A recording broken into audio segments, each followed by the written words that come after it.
Bienvenue au Centre universitaire de santé McGill. Avec la situation actuelle de la COVID-19, le CESM a mis en place des mesures pour assurer une présence sécuritaire des proches. Avant votre visite, voyons ensemble quelques mesures de contrôle des infections qui vous aideront à rester en sécurité pendant votre visite et au-delà, tout en assurant la sécurité des autres patients et du personnel.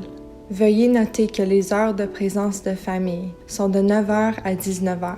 La plupart des patients sont actuellement autorisés à recevoir un maximum de 2 proches aidants désignés pendant toute la durée de leur hospitalisation. Si vous avez été désigné par votre proche, vous pouvez leur rendre visite ici. Vous visitez le patient seul. Les patients peuvent recevoir une seule personne à la fois, sauf si l'équipe de soins en décide autrement. Vous êtes le seul visiteur de la journée. Alors que Montréal est en zone rouge, une seule personne peut rendre visite chaque jour. Les proches aidants désignés doivent alterner les jours où ils rendent visite aux patients.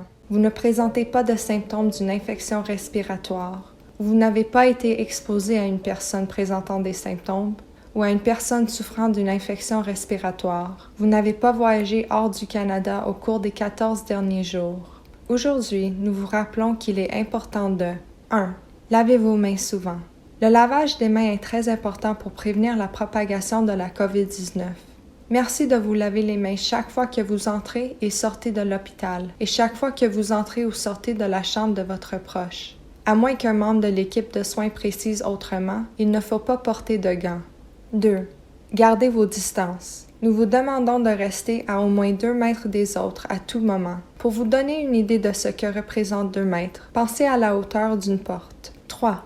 Portez un masque. Vous pouvez porter votre propre masque ou celui qui vous est fourni à l'entrée de l'hôpital. Vous devez toujours porter un masque lorsque vous êtes à l'hôpital. Veillez à ce que le masque couvre votre nez et votre bouche. Une fois que vous l'avez bien mis, ne touchez pas votre masque ni votre visage. Si vous le touchez, assurez-vous de vous laver les mains par la suite. Lorsque vous retirez votre masque, assurez-vous de l'enlever par les courroies situées derrière vos oreilles.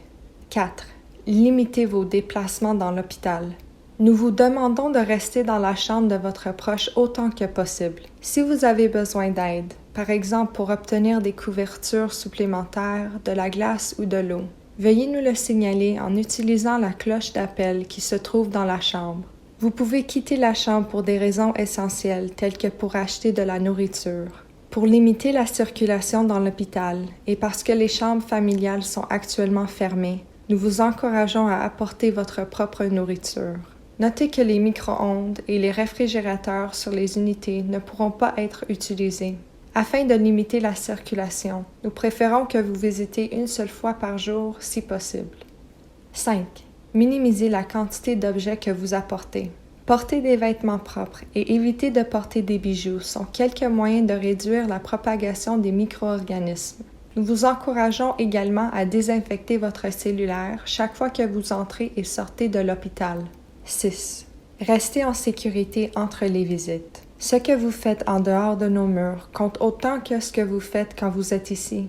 En plus des consignes que nous venons d'aborder ensemble aujourd'hui, assurez-vous que dans votre vie personnelle, vous respectez les directives de la santé publique relatives par exemple au rassemblement et que vous restez à l'écart des personnes qui présentent des symptômes de maladie.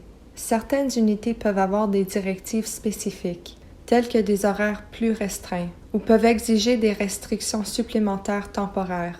Nous vous remercions de votre patience et de votre collaboration, car les directives peuvent être appelées à changer selon l'évolution de la situation liée à la COVID. À chaque visite, nous vous demanderons de signer un registre et de déclarer que vous ne présentez pas de symptômes de la COVID-19, que vous n'avez pas été exposé à une personne atteinte de la COVID-19 et que vous n'avez pas voyagé à l'extérieur du Canada.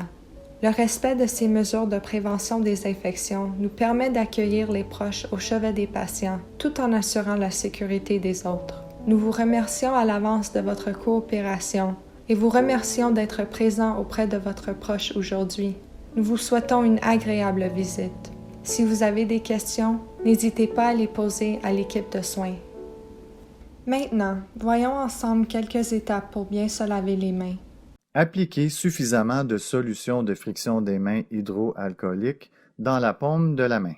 Frottez les mains ensemble afin d'enduire toutes les surfaces des mains et des doigts. Continuez à frotter toutes les surfaces des mains, y compris les ongles, les pouces et les doigts, jusqu'à ce qu'elles soient complètement sèches.